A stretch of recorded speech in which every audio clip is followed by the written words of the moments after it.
Et bonjour à tous, mon nom est François Letarte, bienvenue sur ma chaîne JDRD30, une chaîne consacrée aux jeux de rôle sur table et Vidroliste avec une réponse à coup critique, question de samedi qui était est-ce que j'accepte le contenu fait maison dans mes parties, du homebrew?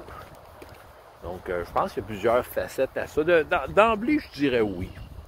Mais en général, ça n'arrive pas tant que ça, je vais vous avouer, dans mes parties. Parce que, en général, j'aime exploiter ce qu'il y a déjà. Je me retrouve souvent avec des groupes qui aiment exploiter ce qu'il y a déjà dans le jeu. On essaie de trouver ce que le jeu a donné de plus. Puis, souvent, si on arrive à la limite du jeu, ben, on va changer de jeu. C'est ça qui arrive. Si on ne sent pas tant le besoin d'amener du homebrew pour améliorer une expérience.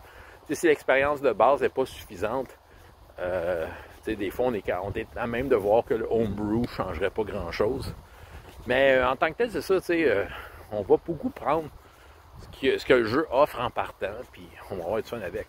Mais je dis quand même que je suis ouvert au homebrew. Donc on prend la facette des personnages, des concepts de personnages. On pourrait simplifier ça en disant les classes de personnages.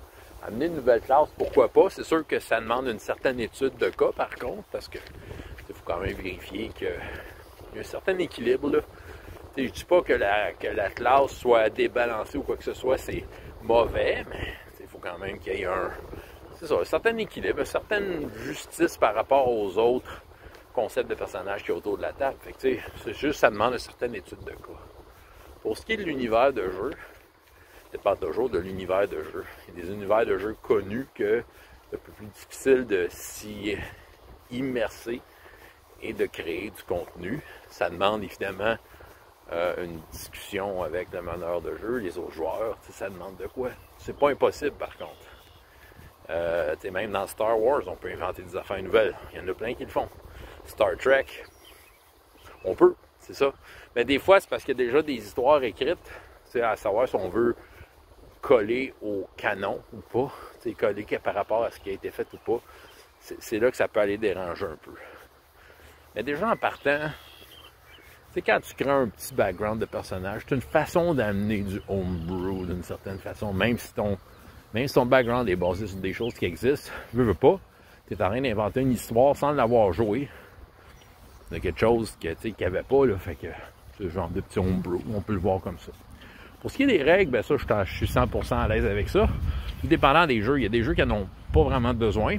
Il y a des jeux que je trouve qu'ils t'invitent quasiment à en faire, tu sais. Fait que ça, c'est sûr que ça, je vais le voir plus couramment. Je le fais, tu sais, je vais penser à des règles maison. Sans que ça soit homebrew, tu sais, je vais comme aller chercher des règles à droite et à gauche qui me plaisent pour faire une version d'un jeu qui va me plaire, tu sais. C'est en plein ce qui se passe avec... c'est en plein ce qui se passe présentement avec Chronique oubliée. C'est en plein ce que j'ai fait pendant des années avec le système D6. Tu sais, je trouve qu'il y a... il y a place à accueillir du homebrew. Tu sais, je pense que, si ce qui est apporté, je veux dire, ne nuit pas à l'expérience, et voire même l'améliore, pourquoi pas, tu sais.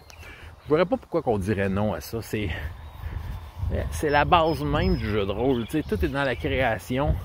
Puis c'est à tous les niveaux de ce hobby-là. Je crois que la création, elle est bienvenue. Fait que on serait bien fou de dire non à ça. Voilà, c'est ce que j'avais à dire. François Letarte, JDRD30. Et jusqu'à la prochaine fois, il y a autant de plaisir dans la vie que dans les jeux. Au revoir.